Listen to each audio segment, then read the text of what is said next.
I think a lot of businesses, especially SMEs, are finding it harder to get the benefits out of their businesses because of the tax burden. I pitch businesses to move over to a place like Dubai. I've always been a big believer in you should go where you're treated best. There's a lot of high-profile individuals that have been based out there, and a lot of them do talk about how they wish in the early stages they'd focused on tax planning, even whilst they were still in the UK as well, because there are some opportunities to be smart. Any new business owner should always prioritize having a really strong fractional CFO. And I think report design is really, really understated. Really thinking about what are those meaningful KPIs rather than just top line stuff like revenue. One of the reasons that creatives struggle is because they hate all of that kind of stuff. Numbers, statistics, systems are things that they avoid. Have you got any advice? Let's just break it down.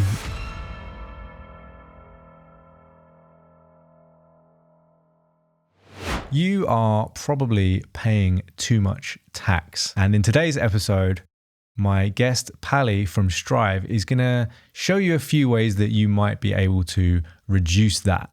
But this isn't just a podcast about tax. Pali is a serial entrepreneur and has had multiple businesses over the last 20 years. So we get into everything from the fundamentals that you need to be doing on a weekly basis to make sure your business doesn't fail, all the way through to personality types and what you need to do to thrive. As always, if you enjoyed this episode, please hit the subscribe button and share it with a friend. Pali, why do you think so many business owners are currently moving to Dubai? A multitude of reasons. The major one is always tax. I think a lot of businesses, especially SMEs, are finding it harder to really get the benefits out of their businesses because of the tax burden they're faced with. And I think in last year's budget, for example, there was an increase in employer NI contributions.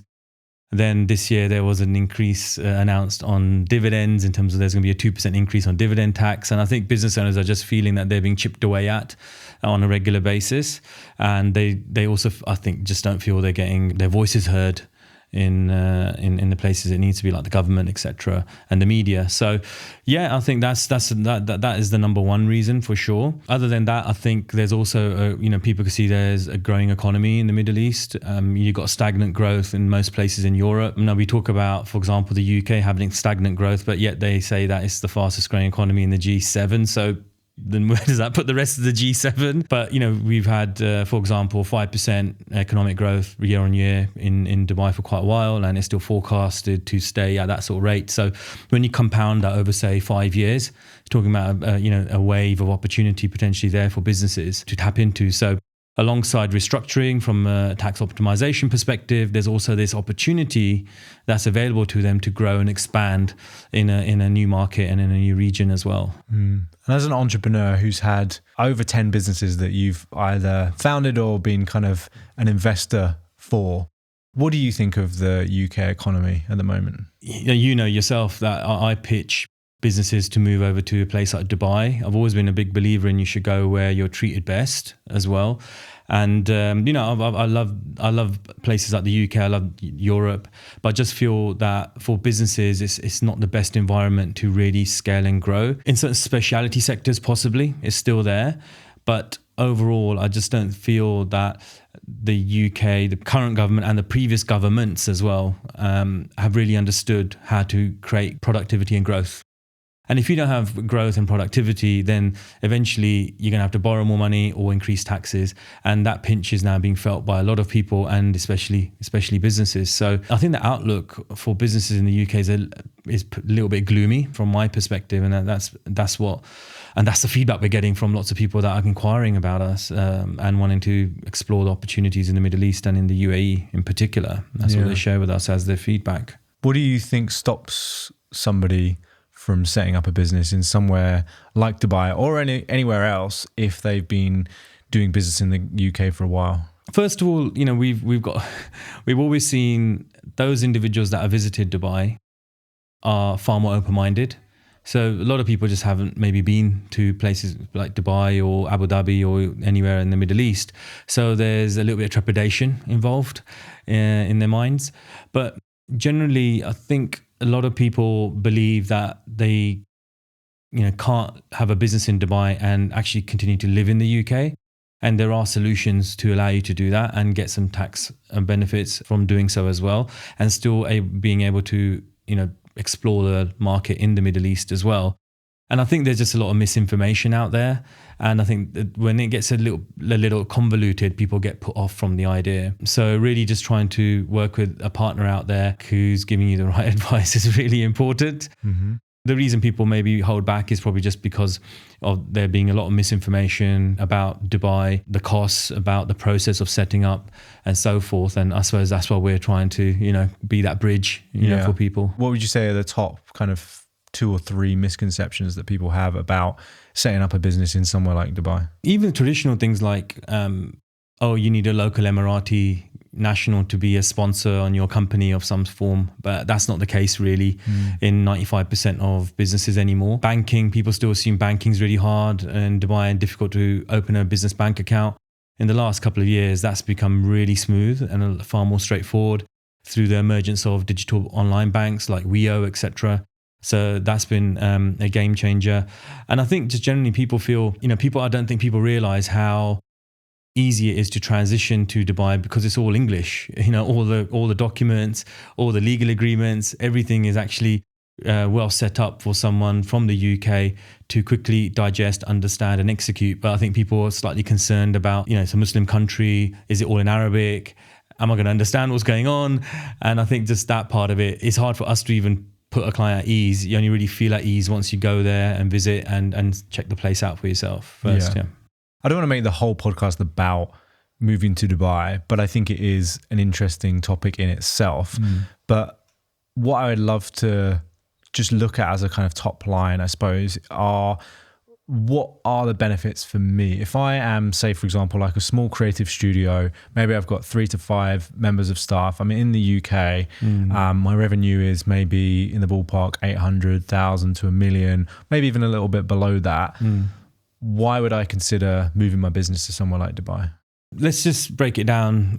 First of all, look at the tax piece very quickly. So, a business doing around $1 million in revenue, first of all, you need to look at what your corporation tax exposure is like on an annual basis. And, you're going to be paying either 19% or 25%, depending on the amount of net profit you're generating in the business. In Dubai, the corp tax rate is 9%. And you also get approximately a £80,000 tax-free allowance on your net profit as well. So first of all, there's potentially a saving there.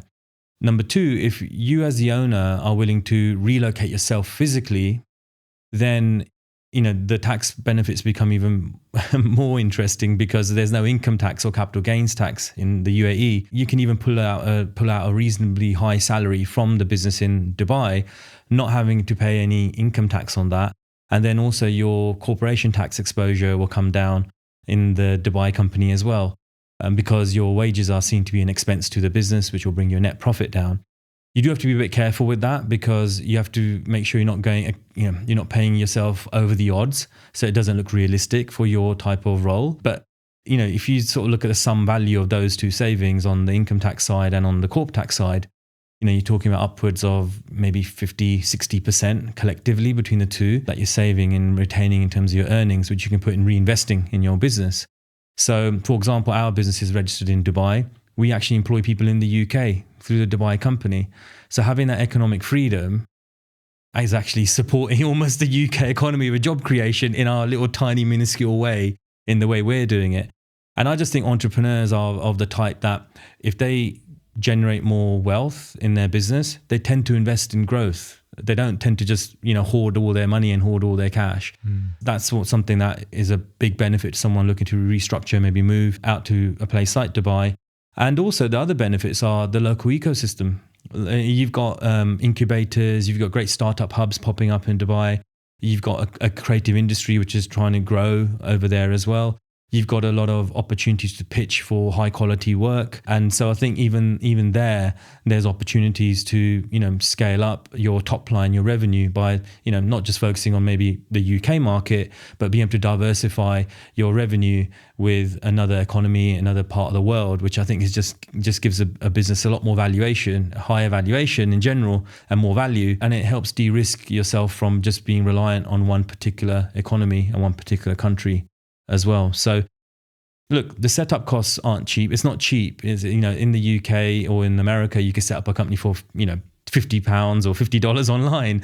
Here, you do need to invest a few £1,000s to get up and running. But I always say to people, you got nothing to lose really, because if after a year it doesn't work out, you're going to have saved quite a bit from the tax position, which would go towards the setup costs as well. So from a financial standpoint, it actually isn't that big a risk to try something like this out. And you never really know how it's going to work out for you until you actually take that leap of faith and go for it. It's a little bit like having an accountant, isn't it? Like really, your accountant should pay for themselves in the first year by how much tax they've saved you, sort of thing. Well, interestingly, accountants aren't always the best individuals to give you tax advice. So, for example, you want to be working with a chartered tax advisor, a CTA, and accountants, there's a complete different qualification for that. So a lot of entrepreneurs go to their accountant for tax advice, but accountants are really just, I'm sorry for all the accountants out there for me saying this, but they're pretty much sort of data entry, button pushers, just making sure you're filing things correctly and you're compliant on the filings. But you want to talk to a commercially minded CTA to give you a real plan, and then also check in with the CTA every 6 months to make sure you stay on plan and you're not veering into a direction which is going to cause you problems later. Without sounding overly pitchy, we have an in-house UK chartered tax advisor and a US chartered tax advisor in the business as well, just to help those clients, make sure they don't leave any loose ends behind when they're transitioning. And where do you live at the moment? Well, I live between the UK and Dubai, and I travel quite a lot. I'm fortunate enough to have a lifestyle where I can travel, 8, 9, 10 times a year. And so I've got quite a nomadic lifestyle now, which is great. But all the middle management's basically in Dubai. The key day-to-day operations are all over there. And, because of connectivity these days, it's really easy to check in and catch up with people and catch up with the wider team. You strike me very much as an entrepreneur, because a lot of the ventures that you've been involved in are quite varied. Everything from kind of like online dating businesses to like e-com agencies. Why do you think the UK economy is in the state that it's currently in? And I'll just kind of add a bit to that question, which is compared to something like the Silicon Valley of the world, where some of the, biggest companies in the world are born out of Silicon Valley. What's America doing differently to the UK? It's interesting because if you want to start, say, for example, creative or tech business in the UK, you actually have got some really good schemes to get angel investment, like, EIS and SEIS schemes, for example. But if you look at the market when it comes to the unicorns that have been created, there's barely been any in Europe, let alone the UK. And there's hardly been any high profile public listings on the FTSE, for example. So I think a lot of that is to do with liquidity. And I think places like the States, Silicon Valley, there's just a lot more liquidity, whereby it's easy to raise finance for scaling up and growing your business. And so Silicon Valley has relied heavily on the VC ecosystem to, create unicorns. And I think that it's just difficult to compete with that, and I think maybe there's a little bit more of a conservative attitude towards investing in businesses and startups in particular in the UK. But, Silicon Valley, that roadshow has been going for a long time now. Yeah. and I think that's why a lot of individuals set up their holding company in a place like the States, in Delaware. They make sure the IP for their SaaS product or whatever they're doing is registered there, etc., so they can attract investment. And I think this is where, don't want to keep taking it back to Dubai, but I think Dubai is trying to become that for the Middle East through ADGM Free Zone and DIFC Free Zone, where they've launched incubators and they operate under UK common law standards as well. So I think that's one of the reasons why, going back to the questions, why there's that lack of real growth in the UK as well. I think you need to have an ecosystem where businesses can get capital, get access to growth capital. And I think places like Silicon Valley are way, way ahead of the UK in when it comes to that. Do you find yourself, like, when you hear people that have businesses in the UK, do you find yourself kind of like banging your head against the wall and be like, why do you have a business in the UK? Or do you think there are some cases that it's justified? I mean, look, if you've got a business where you're shipping physical product, you can't do much about that. You're basically restricted to the geography and the logistics that geography provides. And so I completely understand from that perspective, why you need to be physically present and why the business needs to be physically registered and operating inside the UK itself. So, but when it comes to maybe services industries and where you're selling what I call intangibles, like creative services, coding, engineering, then I think you're actually quite mobile. And I think people just, are so consumed with their day-to-day running of the company. Sometimes they don't get a chance to really, go above and beyond that and think about the bigger picture. And this is a great podcast, what you got going on now. But if you listen to a lot of the other sort of podcasts that are out there that are super popular these days, many of the founders of these podcasts are actually based in the UAE, funnily enough. Yeah. And there's a lot of high profile individuals that have been based out there. And a lot of them do talk about how they wish in the early stages they'd focused on tax planning, even whilst they were still in the UK as well, because there are some opportunities to be smart, about your tax planning as well. We're not trying to get people to evade tax, but it's just one of these things where you want to be smart about it so that you can have a healthy balance sheet, healthy cash flow, so you can invest in growth. Yeah, I mean, business is hard enough as it is, right? Without having to lose that amount of money. Yeah, I'm covered in scar tissue. After 20 years, you don't get holiday leave if you're an entrepreneur, at the end of the day, for example. What's some scar tissue that still feels maybe a little bit sore for you? I don't think anything feels sore anymore. I think I've grown beyond that now. But I mean, I remember the early days just having bad advisors when it came to how to operate your books and your finances, not really having very good cash control in the early days, not really understanding obligations from a tax perspective was one.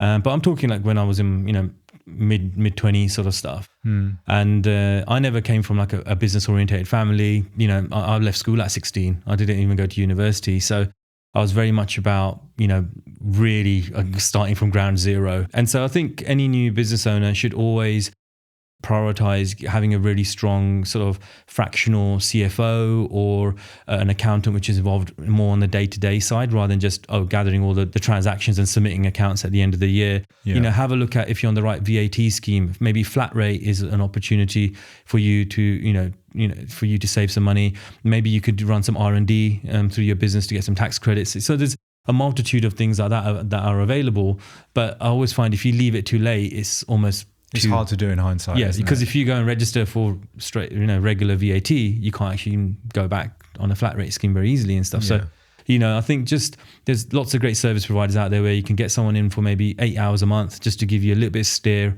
and it alleviates a bit of pressure knowing that stuff's all taken care of in the background. That's something that I would definitely have done if I had to repeat my cycle again, is have like a very strong sort of CFO type character from day one in the business. Yeah, it was one of the best investments that I made earlier on. And it was like when our business was doing the best financially. And I used to meet with my CFO like once a week. And so she was my accountant and bookkeeper or whatever. But I was like, I want you to be more than that. How much does it cost to meet with you once a week, to go through cash flow, to talk about the business? And it was that accountability piece and knowing, right, this is what we need. And she helped us install like profit first and things like that, and knowing like, right, we're never going to have an unexpected VAT bill. We're never going to we know how much corporation tax. And actually at the end of this year, it was quite nice because we did manage to get onto the flat rate VAT. Excellent. And so then it was like, we've got this cash in this pot here, which we thought was going to the tax man, but actually now is ours. Yeah. So it actually worked the other way around, which is kind of like the first time ever probably that we've had that problem. See, the thing is, Matt, with creative people, this is the sort of stuff they tend to hate to do. Yeah. So, and even talk about. And even boring, talk about right? it. Yeah. And so that's why, you got two choices: either ignore it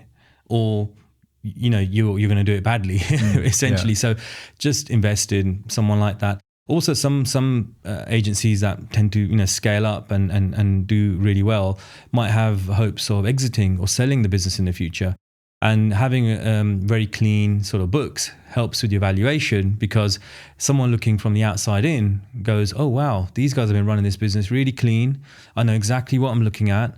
And then they won't discount your valuation either and things like that. So, and then when they need to do due diligence, they don't want to be asking the CEO for all these documents. They want to be going to a CFO because they want to know that there's a strong CFO in place that's going to come with the business moving forward as well. So, it's all about little building blocks that you're putting in place for the long-term benefit of your company and yourself as well, and getting that peace of mind. So when you look back through your entrepreneurial journey, what are some things that you wish you had known at the start that might have saved you some of those scars? There's certain business tools I use today on a regular basis, which, might sound a bit traditional to some people, but I always revisit these tools every 6 months when it comes to our current business, and it's been really beneficial. So one is the boring SWOT analysis. Mm-hmm.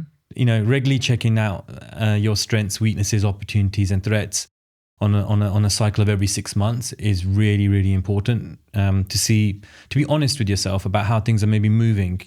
Have some weaknesses crept in? Has the opportunity shrunk?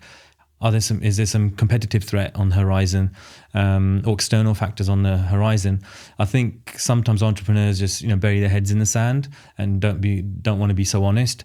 So when we go, say for example, we're trying to break into some other countries, we'll do a SWOT on each of those opportunities to see, are we really ready to enter? Are we really ready to enter the Australian market? Are we really ready to enter the Saudi market? Yeah. We use SWOT very regularly, and I wish I had done that from day one on a very regular, disciplined basis. Can you just break that down for us? Because I've heard that at school and things like that. But what does that look like from a practical perspective in your business? How would someone do a SWOT analysis? Get a piece of paper, draw across the middle 4 boxes. So you've got your strengths, weaknesses, opportunities, and threats. So for example, let's look at Strive, which is a advisory business for people wanting to set up a company in Dubai and move there for residency as well.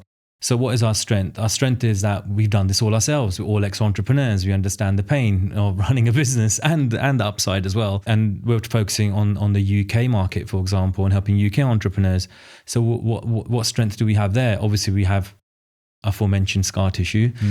We know how taxation, general compliance works in the UK, how employment law works in the UK. So we've got some solid strengths. Plus, we're good at marketing, because we're from a digital marketing background. We have in-house DevOps engineers, so we build a lot of great technology to fast track things through the system. So okay, that's a strength. So there's your strength. Your weaknesses was maybe not as big as some. At the start there was only 2 of us. So how do we garner credibility? How do we gain trust? How do we we don't have an office space, so how do we integrate and convince clients that we are the people to work with? So that was a major worry for us at the start, because our landscape's very competitive and there's some big players in there as well that have been around a long, long time. So that's just things that you feel like you could be doing better? Things that we feel we can still take. It doesn't change the fact that we can still take a bet on this opportunity, but we are mindful of the fact that there's some weaknesses there. But will those weaknesses eradicate over time? Naturally, they probably will, because we will grow, we will get a bigger client base, we will get testimonials, we will get a bigger profile online. And some of those weaknesses, are they manageable in the short term, and are they going to get fixed over the long term? You have to be honest with yourself and say, yes, probably. The opportunity is very much about your market. And, there's a lot of businesses and business owners in and around the world that are looking at the UAE in a serious way. So there's clearly a big opportunity. Being quite UK focused, there's a big opportunity, because there's tens of hundreds of thousands of businesses in the UK. Deep market, and it's one of the things where once your template's right, you can rinse and repeat as well. So you can, easily convert what we're doing into like a nice process for every single client, which is great for efficiency and scaling up. Threats could be competition. It could be external factors. Someone like the space we're in, there may be some policy change, which means, a business like ours isn't needed as much, and so forth. So those are things that sometimes you just try to keep an eye on and see if there's something coming, down the line. But and then you just repeat that every 6 months. So have your strengths gone up or down? Have some weaknesses emerged? Maybe you've got too big. Maybe you've got disorganized. Maybe you don't have a clear task management tool within your organization, and everything's become, on email and paper-based. So, you just have to be quite honest with yourself about, just because you're growing doesn't mean weaknesses won't grow with it as well. So, and then what do you do with all of that information once you've got it? We have a weekly management meeting. So we're absolutely the management team have to have a weekly session. And this is where we get a chance to sort of take a breather, walk away from our day-to-day obligations and just go back to thinking about the bigger picture and make sure we're steering in the right direction when it comes to trying to, improve our strength areas and eradicate weaknesses and improve on these things. It's important also to document all of that, because going back to the earlier point I mentioned about, if you got hopes of selling your business in the future, then having minuted management meetings every week, it goes a long way in terms of showing that you're running your operation in the right way. And it's also a great way to set the vision and refresh the goal in people's minds on a weekly basis and say, look, we're aiming for this right now, guys. And it's good to just get people back on page and just get that vision reinforced on a regular basis. And I suppose that's the job of the CEO and the founder to continually do that. So that's why I'm quite passionate about my weekly management meetings, even though maybe the rest of the guys aren't so fond of them as well. Yeah, I think it's so important to have like that weekly accountability and to have that time to step back and actually look at what are we doing well, what are we not doing so well, like where are these levers that we can pull, because otherwise you just kind of stay trapped in the day-to-day running of the business. I mean, and sometimes you can get in a false sense of security as well, Matt. So you keep seeing that, okay, revenue's looking good this month, profit's looking good this month, let's go again, and then go again.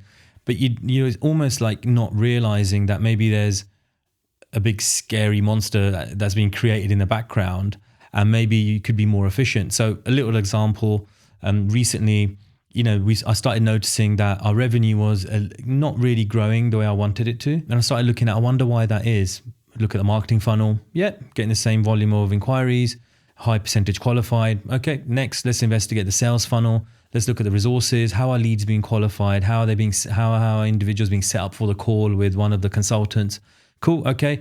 Let's look at some of the recordings from the consultants. And then we saw that some of the consultants actually needed still a lot more training. And there was a lot of information they weren't giving clients that would help them help the client, but also help them obviously with closing and winning a client as well. So, constantly looking under the hood. And, I'm a traditionalist, so I have a couple of sayings, there's no smoke without fire. So as soon as you sense a bit of smoke, it's really important for the key stakeholder or stakeholders to go in and really deep dive and have a look under the hood of what's happening. There's normally something that's not quite right, and actions speak louder than words. So the whole idea of the weekly meeting is, these are the actions from last week, what got done, and forcing people to think about action is, I think, really powerful as well, because people can procrastinate quite easily, especially when you start growing as well, and you have more individuals to talk to about certain things and certain decisions.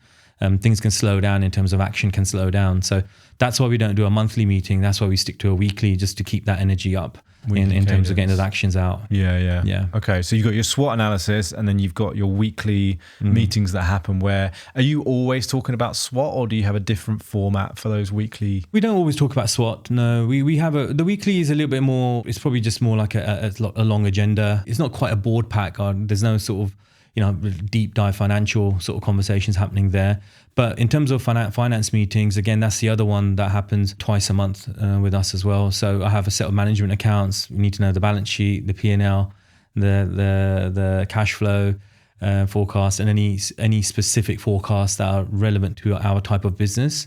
So that's very important. And growth experiments is the other one. So every week, me and my head of marketing will have a conversation about what are the current growth experiments we're working on. So, for example, at the time of speaking, we're going for the French-speaking territory, like Switzerland and France. So we found an individual who's based there, who can converse, talk to the potential inquiries. But then what are the metrics that actually decide whether it's scalable? It can't just be revenue, because you could have one client that goes and spends lots of money with you. It doesn't really give you enough. So we think about designing reports. And I think report design is really, really understated. And I've come across so many hires that I've done where people struggle with having really good, clear, concise report design. And when you're running 6, 7, 8 experiments, plus you want to track your marketing funnel in general and other parts of the business, having really well laid out and well designed reports is a skill in itself. And it took me a long time to develop that. And I think that's one of my core skills, actually. So with the French project, for example, we're looking at how much have we spent? What's the cost per lead? But what's the cost per qualified lead? And what is a qualified lead? A qualified lead is when you have at least 2 engagements back and forth with an individual. Okay, so what's the cost of getting a qualified lead? Okay, then what's the cost of each meeting that's got booked? And then what's the conversion rate? So, really like thinking about what are those meaningful KPIs rather than just top line stuff like revenue. So moving on from that, at the moment, that experiment looks to be going well. It's meeting the sort of cost parameters it's meeting the volume parameters in terms of deal flow, because you don't want to go and do something and you get one inquiry a month. So there seems to be enough substance there and opportunity. So this is where the SWOT now is creeping in. You can see we've got strength in terms of the personnel we've got based there. We can talk to them in native language. And if that works, then why can't you just go to Germany and repeat? Get someone in Germany, native ads, native landing page, repeat it in Spain, repeat in Italy. Now, all of a sudden, you're creating like what I call a flywheel effect potentially from that experiment. So if you don't have the right reporting, how can you possibly go in with confidence on all the other activations you want to do, in your business? So yeah, I'm a stickler for analytics and I'm a stickler for having clear reports. Yeah, it's funny because our last guest was kind of similar and he was talking about all these systems and things. And I think one of the reasons that creatives struggle is because they hate all of that kind of stuff. And I won't get into the kind of left brain, right brain territory, but in general, numbers, statistics, systems are things that they avoid, and creativity and high level thinking are things that they seem to excel at. Have you got any advice? The structure of our company is I'm the founder, I'm the founding partner, and then I brought in 2 other partners in the business recently. One of them is a COO. That individual takes care of the dashboards, managing the finance team, all that stuff. So it allows me to focus on being creative in my own way, which is business development, the marketing planning, etc. So, but if you're a small agency and you can't afford that sort of resource, you might need to start getting creative with, looking at, someone overseas who can come in for a few hours, go to fiverr.com or find somebody, who can support those aspects. But I just don't think it can be ignored. Yeah. You have to do it. Get someone to come in and help and prioritize that hire of a CFO or COO who can sort of put your business on a page, as it were. So I get a daily report on key data that I know move the needle in our business. I call it the business on a page.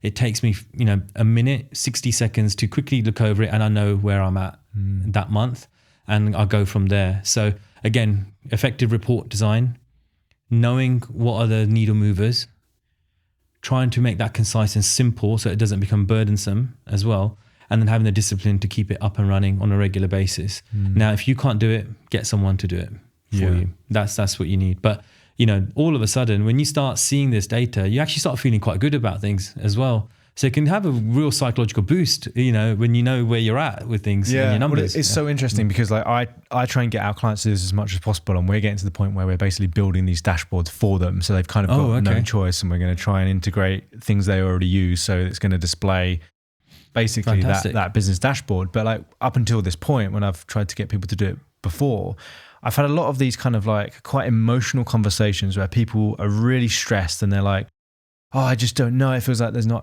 opportunity out there right now, and this, that, and the other. And then you go and look at the numbers and you're like, hold on, you booked like 20 meetings this month, and like, 5 of those are proposals that are currently under consideration. And then also actually you just did like a solid, where's this all coming from? And then when you present that data, they kind of chill out a little bit, and vice versa. I get people saying, because we actually started measuring this because people were kind of like dropping off out of our program and we weren't really understanding why, because they were really happy, and then they would send us a message one month just being like, sorry, we can't continue because like we've run out of money, or like and we're like, what? Last time we caught up, you said you had this client, it was really good.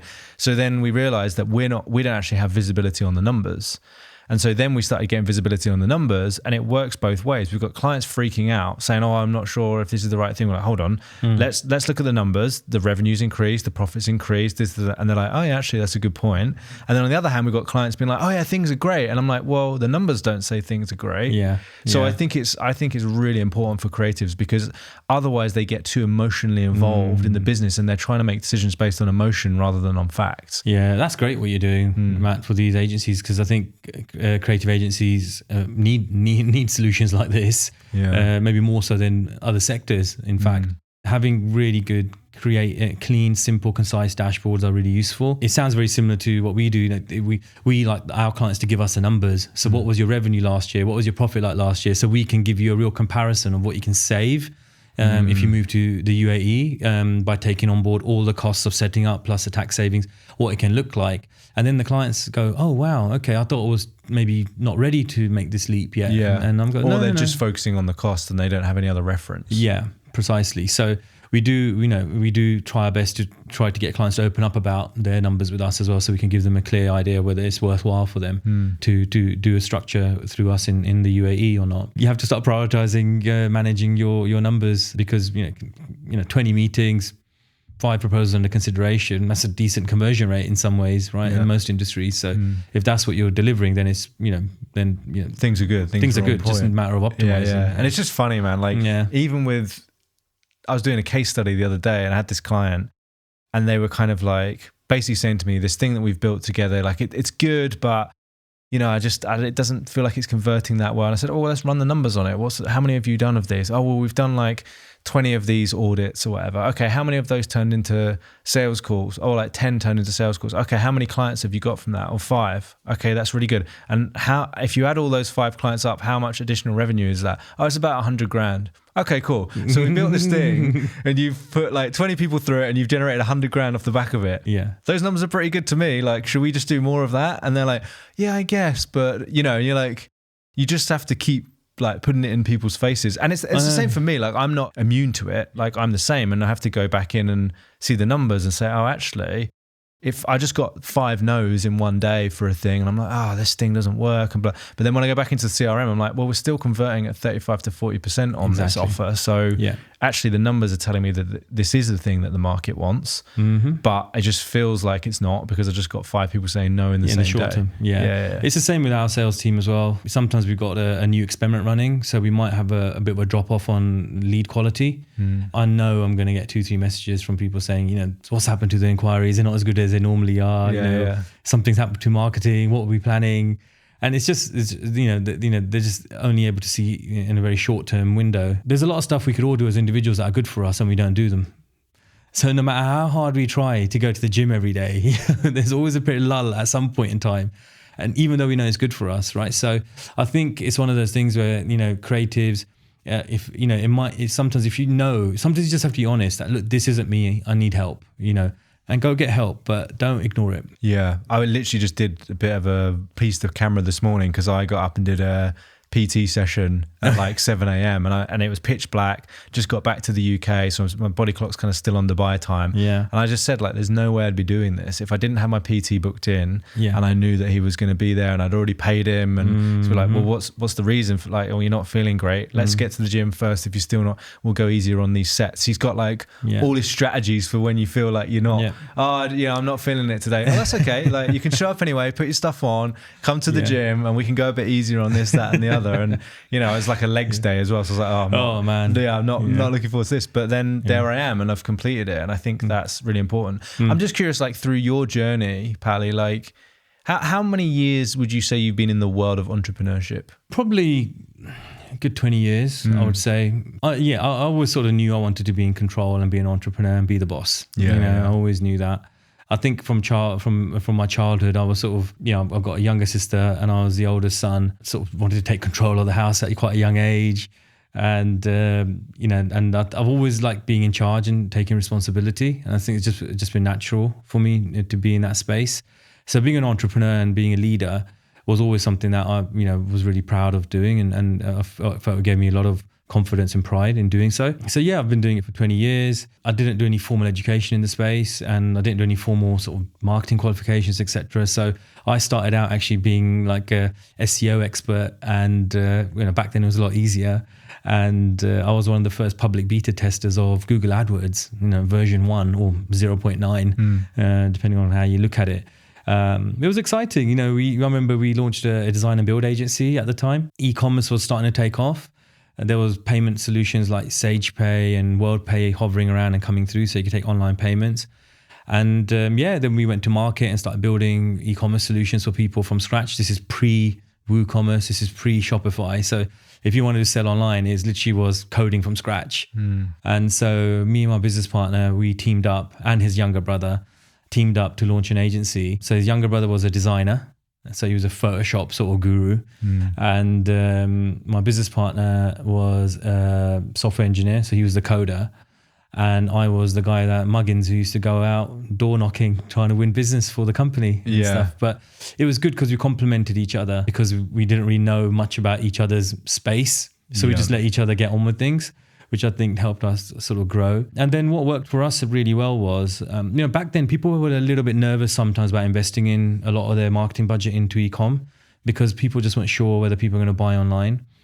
So we almost became VCs. We realized that we had a certain skill that businesses valued. So we used to, instead of charging a fee, we began charging a percentage of revenue that went through the website. Because by that point, we knew we could get top of Google for certain keywords quite quickly. And there weren't many people that are going to compete with us on that. And so that's actually how we scaled up. We didn't even charge like hourly fees. We might have done a very nominal setup fee at the beginning, but by the time we had a lot of the code built out, it was easy to sort of rinse and repeat the code, adjust it, customize it to that particular new client. And then we, if we really believed in the business model, then we would take a percentage of revenue instead. Yeah, so we backed ourselves and to like an irresistible offer. Scale that way, yeah. Because like, hey, we'll just pay you when we get results, right? It's like a very of course. Popular. And everyone likes the sound of that. And then eventually when the results get too big, everyone wants to negotiate their terms. Back to a retainer. Yeah. Well, you had your choice when we started out. But our clients are really nice. They actually gave us equity in their businesses. Oh, right. They said, look, we don't want to spend all this cash flow, but how about we do a deal where we give you some equity in the business and say and for saying thank you because you've added a lot of value, and we'll keep you on and lower the, obviously, the commission we were getting on each sale. And so we were quite open-minded about things like that, and that worked out well. And one of the reasons I got involved in so many businesses was because through the agency I kept coming across companies that interested me. So most of the businesses that we got involved in were businesses that we bought and acquired, and where we felt the internet could, we could pull that lever through our know-how about the internet and digital marketing to scale it up as well. So yeah, a little story, there was a speed dating events company in London, and they used to I think they did 2 events a month or 3 a month. And a friend of mine took me there, and I got introduced to the owner, and he wanted to sell up because he wanted to, move into another career direction. And so then I just went back and I thought, hold on a second, they've got about 2,000-3,000 people in the database, having done this for about 4 or 5 years. All this stuff is paper-based. So a worst case scenario is I'll just digitize the whole event in itself. And then maybe there's a way for people to find each other online instead. And then I've got a captive audience. Maybe there can be a network effect and it can turn into an online. And, so, your mind starts sort of going down the rabbit hole. And that ended up becoming one of the biggest sort of South Asian specific dating websites in the country. We were very close to exiting to one of the largest players globally as well. And that was just a really, really, really fun experience, What happened? Well. Why didn't you exit? SWOT, it wasn't strong enough. The opportunity was missing. Yeah. There wasn't enough of a market opportunity inside Europe in itself. For the niche that business was focusing on. And then competition was coming up quite quickly in terms of they were investing a lot in technology, mobile apps. So it's almost, think about it from the perspective that you've got a business which is a very small market, but you still need, people's expectation is I need best-in-class tech, best-in-class application, service, everything. So, you're almost spending the same amount of money to develop their tech as one of the big boys, but because your opportunity isn't as big as theirs, it doesn't make any economic sense to keep doing that. And then things change, with the emergence of social media and things like that. People were interacting and meeting each other in different ways and formats. And then a lot of the bigger boys and players began sort of bringing our sort of niche into their offering as well. So we always had a feeling it had a 10, 12-year cycle to it. So we weren't upset about it. We foresaw that happening. But there was, I think, 3 or 4 shareholders. We all did well out of it, and help buy us our homes and stuff like that. Nice. So it was good times. Yeah. I think one thing I'm thinking about a lot recently is whether people are not necessarily born entrepreneurs, but whether they have a personality type that fits entrepreneurship. And I think I've been thinking about myself, and I've been thinking about a lot of other creatives. And I was saying to Richard earlier, like, I just don't deal well with stress. I don't necessarily deal well with like risk and things like that. So as soon as things start getting a little bit too overcomplicated or excited. I'm very much in the kind of creative realm of my brain, thinking about where it could go. But the actual day-to-day execution, sometimes I really struggle with. And I'm always trying to find the right person to come in and take those ideas and turn them into a reality. But what's your opinion? Like, you've obviously met a lot of business owners, and you must meet people who you think, right, you're really good at this thing and I can see how you're growing a business out of it, but you're not really an entrepreneur in the same way that you are. Like, what's your kind of view on, do you think that you have to have a certain personality for entrepreneurship versus just starting a web design business? I think there is. I see a clear difference between entrepreneurs that are successful and not so successful. And the big difference is that the successful guys, they let their actions speak louder than words. They get out there, they put themselves on the line. They don't expect it to come to them. They expect to go get it. And what does that translate into practically? Yeah. What does that look like? I mean, it depends on your industry. So, it's about, I remember when I first started out, I used to sit in, receptions of office buildings because I knew there was a certain company I wanted to, get on board. I remember once, not far from where we are today, they told me I could come in. I think they gave me 6 meetings and never turned up. And I still used to go. And the 7th time, eventually I got a meeting with them, and that turned out to be one of our best ever clients that we had as well. So I don't see many people doing that very often. Would you label that generically as hustle? I don't like that word, but it sort of is. It sort of is. And I think, you need to be prepared to put yourself out there. So many entrepreneurs suffer a lot from stress. I don't think, again, they get the credit they deserve for, the sort of stresses that are put on them. But one thing I've always done, Matt, is I've always had co-founders with me. I've never done it alone. And it would be silly of me and unfair of me to sit here and say, oh, all this stuff's happened on my own. Like, I might have been maybe a founder, but I've always had a view that I know the types of characters I want sitting on which seats in the business. And so that's a tactic.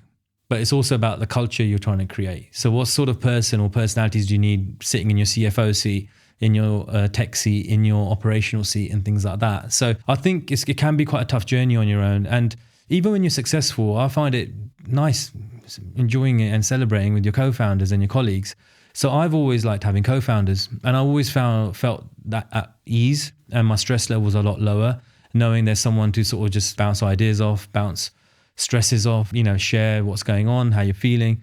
And I wouldn't underestimate the value of that too much. I think that's really, really, really useful. If you find yourself getting stressed out quite often. Yeah. Would you say some kind of like operations person is like second best to a co-founder? If you're a creative and you have lots of great ideas and you're in that creative realm, is an ops type person the next best thing? Yes. You have to do sales yourself. If you're the creative, you're pretty much selling your IP, right? And in the early days, you're going to be the best sales person for your business. And it doesn't matter what type of business you're in. If you're selling double glazing, that product inside out, the selling points, the margins, all this stuff, you know what it takes. So I think go alone, do all the selling yourself, and use that cash flow to build infrastructure in the background. But do all of the selling, creative, and pushing the brand yourself. Like an entrepreneur, a founder is basically, it's 2 sides of the same coin, brand and founder. The brand is the founder and vice versa, at least for the first phase of the business as well. So don't think to yourself that you're just going to sit in your studio and you're just going to be doing the creative stuff and someone else is going to bring in the work. And no, these individuals want to talk to the creative mind that's going to take on their project. Yeah. And so you want to try to make sure you're putting yourself out there and winning business yourself. Then once things start growing, I would say try to find other creative minded people who can tag along for the journey, because that's probably the hardest type of hire you have in that sector, because it needs to be a meeting of minds as well. Finding operational resources, etc., is a little bit more templated, and it's easy to do that. That's not so difficult. But start identifying talent that you want in terms of on the creative side, but then invest the revenue you're generating into really having smooth operations in the background as well. You'll be surprised just having really clean, smooth operations, how much that boosts your client retention anyway. So your client retention may not even be down to just the creative. They'll just feel at ease working with you all around, So it does add a lot of value. What are some examples of that? How do I know if my operations are a well-oiled machine? Feedback from clients is huge. So we regularly get feedback from clients saying your team are so responsive. It's been great so far. People love the way our proposal format comes out, and so we pick up on little sound bites as well. When you're a bit bigger, you can do little surveys. So you can ask for an NPS score and see where you're scoring on the NPS, which is, it's one question, isn't it? Would you recommend this company to one of your colleagues or friends, and see where you are on your NPS score, which is something we're thinking of introducing next year as well. That's another indicator. But talk to your clients, be honest, ask them to just give you some honest feedback at the end of a certain process. At a certain phase of work, say, by the way, Matt, would you mind just telling me where you think we could get better and where we could improve? It's so funny, man. It's such I love those small things that make such a big difference. I think creatives especially are really afraid to do that because often if the negative feedback comes in, they take that personally, and it feels very much like a blow to the ego rather than, oh, actually that's my business operations that are creating that.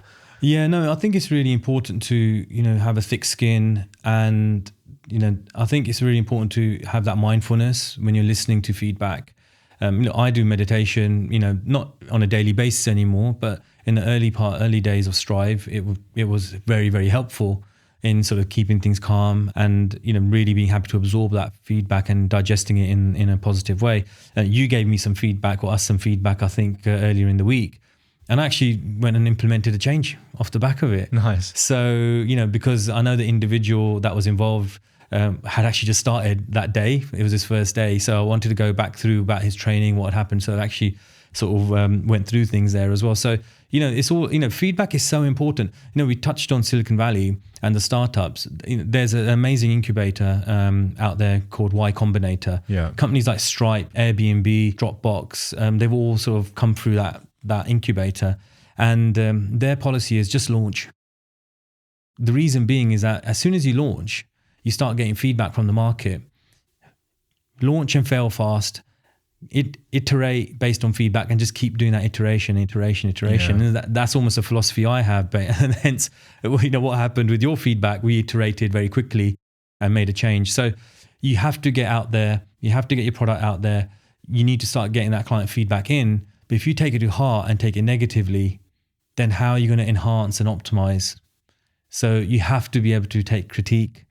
And you have to try to understand, okay, how does that impact me, and how can I use that in a positive way and channel it into a positive change for the way I approach my work. Business. I think one of the things that I used to be afraid of when it came to feedback, or the idea, let's just say, of just launch, is what about if it's so bad that it actually works against me in the market? Like everyone goes out and goes, don't work with Pali, that thing was terrible. And so one of the ways that I've kind of combated that is whenever I launch something new, I actively tell people that it's like a beta version or a case study, and I actively discount the price really heavily. And I just say, look, guys, we haven't done this in this format before, and I'm really looking for 20 case studies or 20 things. Like, you still have to pay money, but when it launches, it's going to be this. And now it's this. Would you like to be a case study? And then and obviously you get a lot of interest because people think, oh, I'll get this thing earlier, and then you filter people for, actually, this is an ideal client. No, we can't really help these people. And I think as long as you're open, like I've had some really good feedback from people on this latest program that I've just launched, and we haven't actually got them the result we promised yet, but they're just really happy because we listen and they can tell that we actually care about getting them on the journey. And they're kind of getting all of these positive benefits along the way that I hadn't even anticipated or thought of. But if I hadn't framed it as, hey, look, we're learning, we want to make you a case study, tell us how to become better, then it would have just felt like under-delivering on the promise, right? Well, imagine how far that feedback, how long it would have taken you to sort of theoretically work out that feedback on your own. The market will help you grow your business quicker than anything else. The market dictates what it wants, and you dissect it and you optimize. I always say this to people, and this is not always the same for every business or sector, but does anyone remember the day Facebook launched? No. Does anyone remember the month? No. I mean, Mark Zuckerberg does. But Does anyone remember when LinkedIn launched? The year? No. And so a lot of these products today that we take for granted started in that sort of space, in that sort of situation where they were minimum viable products, And through that feedback loop from user to them, then they grew and grew and grew and grew. And the great thing about especially sort of digital products is that it's so easy to track interaction. You don't just have to wait for qualitative feedback from the client. You can actually track, there's a drop off here. People aren't going to this page, or they're clicking on this part of the website for some reason, or whatever it might be, or the app. And so, you can get feedback really quickly from multiple sources. So, we're living in a really good time in some ways, in terms of collecting data. And there's so many ways to collect data to base decision making off of. So just launch. It's the same as content. When you said that, I thought, does anyone remember that post that really bombed and no one engaged with? It's like, no, because no one saw it. Because no one engaged with it. So exactly. It's just like, and social media content sort of fades.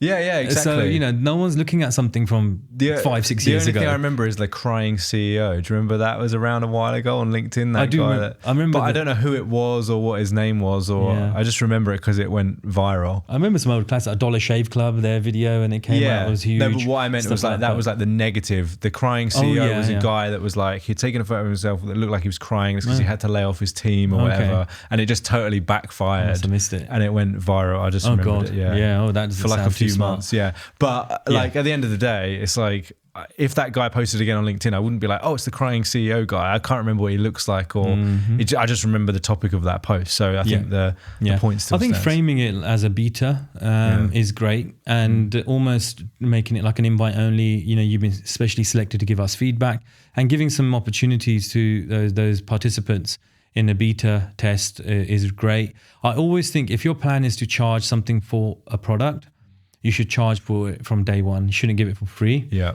I think, money, whether people pay for something or not, moves the needle so drastically. And I've seen people throw stuff out there for free and then try to charge. And they thought their expectations are up here in terms of what they could charge for their product. And then it's like right down here as well. So it's really important, I think, to, even if it's a smaller amount to begin with, it's always important to test out whether people are willing to pay for the concept. Yeah. At least the concept, and in theory, what they can deliver. And if it doesn't, or there's a problem, or it breaks down, then compensate them by all means. But you still want to know if there's enough of a pull with your messaging to get someone to pay. 100%. It's like the real test is when someone puts their hand in their pocket, gives you their credit card. 100%. Yeah, exactly. Especially if it's a subscription type scenario. Yeah. Pali, is there anything that we haven't spoken about today that you think is important for people to hear, if you keep in mind that the people listening are creative founders? Just get support to help you run your business if it's not your forte. If running a business is not your forte, but you're great on the creative side, just make sure you get that support. It doesn't cost much. It'll give you a lot of peace of mind. Having some experienced individuals just to talk to can do the world of good when it comes to managing your stress levels. And otherwise, it can be quite a lonely place, and you can start feeling as though you're sinking and you're not able to keep up with things.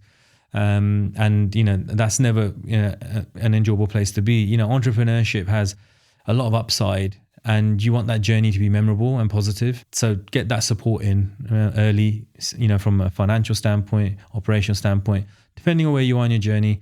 Just start investing a little bit into having those building blocks put into place, so it allows you to be free and do the stuff you enjoy. I think that's really valuable. Amazing, man. Where can people find out more about you? Where can they connect with you online? Our company's called Strive Consultants. So we're based in Dubai. So we help companies obviously move over there and base themselves out there. You can find us at strive.ae, which is our website. If you just Google search Strive Dubai, we'll be top of Google. We're all over social media. So you can look me up on LinkedIn, Pali Banwait. On LinkedIn. I don't think I've never found anyone else with that name yet. So it should be quite straightforward. It should be the first result. But and then, we'd love to have a conversation. If you feel that you're starting to scale up a little bit, we can look at whether it's an opportune moment for you to maybe benefit from some of the advantages that the UAE has to offer your type of business as well. So, yeah. Amazing. Pali, thank you so much for being a guest. Thanks for having me. This has been great. Yeah. Thanks, Matt. Thank you, man.